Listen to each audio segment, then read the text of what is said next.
Hello, welcome back to my channel. Welcome back to my corner of the internet and my writer's desk. This is a place where we love fountain pens, writing stories, and books that built us. So I'm glad to have you back. I'm going to be really real with you.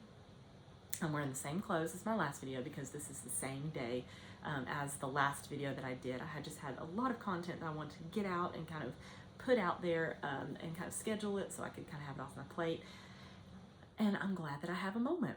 But real life, I have tried to film this video on my iPhone for the past like 30 minutes and it keeps telling me I don't have enough room because I have I'm ashamed at the amount of photos that I have and videos that I have on my phone. But then again, I'm not, because I'm a mom and we keep these pictures of our kids close to our hearts, and so I'm not ashamed. But thank the Lord, I have an iPad Pro 2020, from that year 2020, and you have a little bit of room on you. So I'm going to use this for now. Hopefully this will not tell me there's not enough room left. So if you see me looking over at like a weird side over here, it's because the camera's over here, but I'm over here. So sorry if I'm like looking at a weird spot and trying to like look at like the right spot. So that's kind of weird. So oh well, we're just gonna run with it. So I wanted to pick up where I left off. I started talking about this book, Going Places. I am currently collecting the curriculum from my childhood, the reading literature curriculum from my childhood that I learned how to read out of, because the literature selection is incredible. And the approach to education, the approach to learning in this particular curriculum is, in my opinion, one of the best ways as a writer. I love it. To me, I love this approach to learning and to education. So The World of Reading by the company Silver Burdett and Gin was a collaboration between these publishing companies. Their tagline is literature leads the way and skills support. And I love that because the literature is incredible in this curriculum. And then all of the skills that kids have to learn are based off of these stories and pulled from these stories. So your comprehension skills, like how to process stories in your head and how to organize the information, how to process, the writing style and things, is all in this curriculum, and it's just so close to my heart. It's a little nostalgic, but I love it regardless. And the story that I ended off last time talking about was a little story called Dandelion, about a little lion who gets invited to a tea and taffy party, and he tries to get ready to go to this party, and it just doesn't work out. But while I'm showing you these, half of it is because I look at these stories and I have 8-year-old memories of reading these stories. And in my last video, I touched on it for a minute. There was a story in here called Tony's Hard Work Day or something like that. Yeah, here it is. It's called Tony's Hard Work Day. And it's about a little boy who builds a house. And it's speculative fiction, I'm sure. But regardless, it made me feel like I could build a house. And that's what good literature does. It makes you believe that anything is possible. It empowers you and enriches you and inspires you. And that's what I love about this series, is that every story in here will affect somebody or impact somebody. So nod to these folks who made this curriculum back in the day. It was a wonderful curriculum. It just really was. But I remember Dandelion. That was a really sweet story.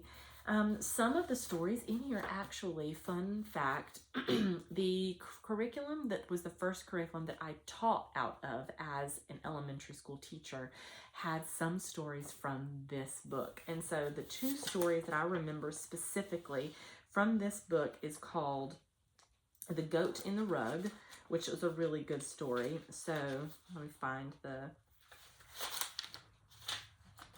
the actual. It's called The Goat in the Rug, which was really good. I taught out of that particular one. And then what was the other one that I taught about?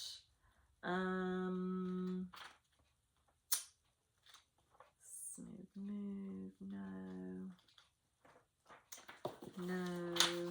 I gotta go back and find it. There was a story that I taught. It was, not only was it The Goat in the Rug, but also, I'll find it. I will. There was one more story that I know for sure. What was it? Gloria, Who Might Be My Best Friend. there it is. Sorry, it took that hot second. So if you clicked off and you're coming back later, sorry about that. Gloria, who might be my best friend. That's a good story too. And so I was really pleased with those stories in my modern curriculum, but I just love this. And if it gives me a reason to get my website up and running, because once I order all of the books from this curriculum, they're not hard to find, but they're very few copies. I can tell. They say only 2 copies left or only 1 copy left. Order now. You know, once I get everything, I would love to make a compilation on my blog of my website that's going to go live soon, of all the stories. That would be really cool. So that's going places. You know, and just a really quick thing, just like the logistics of this series. I don't remember how this series exactly worked, because the first 3 soft covers that I have, the ones that I showed you in an earlier video, like my first video, I think, were level 1, level 2, level 3. And I remember going through all 3 of those my first grade year. And teaching like when I was teaching, we had 2 volumes a year. And so if we were going through 3 volumes a year and possibly into the 4th, and there being 14 volumes, that was really odd to understand kind of how that works. I guess it was 2 volumes a year maybe, but I'll have to go back and check. But volume 7, and being only in like 2nd grade, like 7 books in 3 years, 2 years, because kindergarten had a completely different set of books. So 2 years, 7 volumes, like that's crazy. So I'll have to give an update on that. I don't remember how that works, but I remember specifically reading Dandelion in 2nd grade. So there's that. Fun. I came across more of my purchases as a quirky old book purchaser, old book buyer. These are, again, old school books. That's a theme, right? I have a little bit more modern school books and a little bit more old school books, but these are really cool. These are in very poor condition. I don't think they're as old as they look, but they're not in good condition at all. The pages are super brown. It just doesn't, these are not in good condition. You know, they're warped and they're not looking real hot. This is the best looking one out of all of them, and it's still, that's not saying a lot. So I have here, this is called the New Education Readers Book 4, American Book Company, New York, Cincinnati, Chicago. So this has all the fun, like old school writing in it. This reminds me of, I don't know, maybe A Christmas Story. Oh, look at that. Yeah, bad condition. Not good condition at all. But, you know, oh,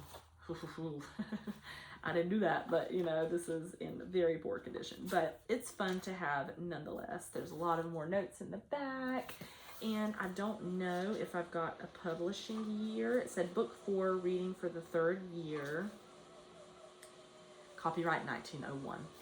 So this was in 1901. This is crazy. I'm a vintage book collector, and I guess I can call myself that now, but this is from 1901. This is wild. I did not know it was that old. So this is over 100 years old, well over 100 years old. So I love that. Next is Swinton's Fifth Reader, Ivison Blakeman Taylor & Co., New York and Chicago. This is a big, like a thicker one. The spine is kind of pretty. I don't know. I like the embossed look, or not the embossed, but the like the gold look. I paid approximately $10 for this from an antique store. Oh wow! Look at somebody wrote like some cool things in the book. Really neat. This was, oh gosh, this was copy again, more ripped. I don't know. The Reader, The Focus of Language Training, Swinton's Fifth Reader and Speaker. So I guess there was some oral learning going on. This was, wow, I don't know if I believe this or not, but this says copyright 1883. I don't know if this book is that old, but it looks, look at the, oh yeah, look at the little contents illustration. Can you see it? Look at that. That is so neat. But I guess it is from 1883. I guess the introduction looks like that old, some of that old writing, but this is in actually remarkably better condition than any of those other books. So I don't know, this is pretty cool. I like this. This pretty cool. So Swinton's Fifth Reader. So 1883 is this book here. Book 4, 1901. That's pretty cool. And then this one, I'm guessing this is more modern, because actually this says Houghton Mifflin & Co., which is a modern publishing house for education. So I'm hoping this one is a little bit more modern. I don't know why, but this is pretty cool too. So this says teaching literature, teaching literature in the grammar grades and high school. So this is like literature from elementary school all the way to high school. So I like that. It says copyright 1915. So that's really cool. So we've got one from 1883 all the way to 1901 and 1915, which is really cool. So I like that a lot. Houghton Mifflin. Oh, it says Riverside Textbooks and Education. It's pretty cool. So a lot of vintage books here that I'm really enjoying. So that's cool. And the last thing I want to show you before I log out is an impulse purchase, because, sometimes us writers have additional hobbies and things that we like. And I like to paint. That's one of my things. I do acrylics and watercolors, namely. And sometimes if I see a really good purchase or an impulse buy along that vein, I'll buy it. And I impulse purchased the watercolor kit from the Magnolia Company. This was like Chip and Jo's little watercolor spring release kind of thing, but it came in this precious little tin, and tell me that's not cute. Tell me this isn't a precious little tin. So I bought it and I was excited about it. I never actually got to see what was in it. I don't even think it had a picture of what was in it, like nothing, but I enjoyed it anyway. So it came with this little tin here. Came with this in it, a lot of fun stuff. Actually, I should show you my Wizard of Oz lunchbox that I had when I was in 5th grade. I was so proud of that thing. It was a little tin lunchbox, and it was a Wizard of Oz, and I loved it. But it comes with a little cup here, so you can carry your water. It is not spill proof. I tested it. It's got these little rings in here to prop up some of your brushes on. It's got little agitators on the bottom to like agitate and clean with. Also, if you see little green dots all over me, I'm just realizing this. If you see little green dots, it's this guy back here. He's like a galaxy projector. And we have the galaxy in our house right now. So sorry about these little green dots. I'm just realizing that you can see them. See, like on my hand, like down here, the little green dots. But it comes with a water cup, which is pretty cool. It comes with a watercolor tray, so you can put your colors in it. I'm actually going to open this and set these in here for the moment. Yes, that's where I keep my laptop. That's fun. The brush, which is kind of cool, like kind of like industrial age looking. It comes in like a little travel, ergonomic design, which is really cool. I tried out this brush. I don't think I really like this particular brush. The paintbrush itself is a little thin for me. I like a slightly thicker watercolor brush, and so this is actually a little bit thin. I don't know if you can see, like a makeup influencer. But anyway, that was pretty cool, pretty neat. I love how it just is a little kind of compact, and you can put it back into itself for travel purposes, which is pretty cool. So little watercolor brush, looks like a little bullet. It's kind of cool. And then your watercolors themselves come in a little tin. You open it. Well, this is real life. Sorry, I was opening it the wrong way. So here real life. The watercolors, I think, are a little bit on the not great side. I think I wasn't really impressed with. Actually, let me hear you out. Hear me out. The watercolors themselves are okay. They're not the highest quality, I would say. I wouldn't go out and buy these as my first purchase of a watercolor, because I have a couple of other different travel types, but for like a travel palette, I think it's okay. It gets the job done. So there's that. The watercolors I'm not super impressed with, but they're okay. They don't feel like cheap or anything. Like, they feel okay. They're just middle grade, I would say. Not the best watercolors out there, but they get the job done. And then my favorite, I don't have any information on this, but it came with a pad of watercolor paper, and it actually feels like a legitimate, cold pressed watercolor paper, because I can see it almost looks like fabric, right? Can you see it? It's like a really good cold press, and I'm really impressed by that. So actually, if I never even use these watercolors or the brush, I would love this just for the paper in the travel box. So that's really cool too. So anyway, I think that's all that I have for you today. It's 14 minutes of rambling about vintage books and old things and old literature and stuff. So I'm glad that you joined us. I'm glad that you came along. So I'm going to head out here in a moment. As far as also being, not just being a writer, I'm also a teacher. And I love cooking. I'm a homemaker kind of person. I'm artsy fartsy. I love books. So if you're that kind of person, you're welcome to join along.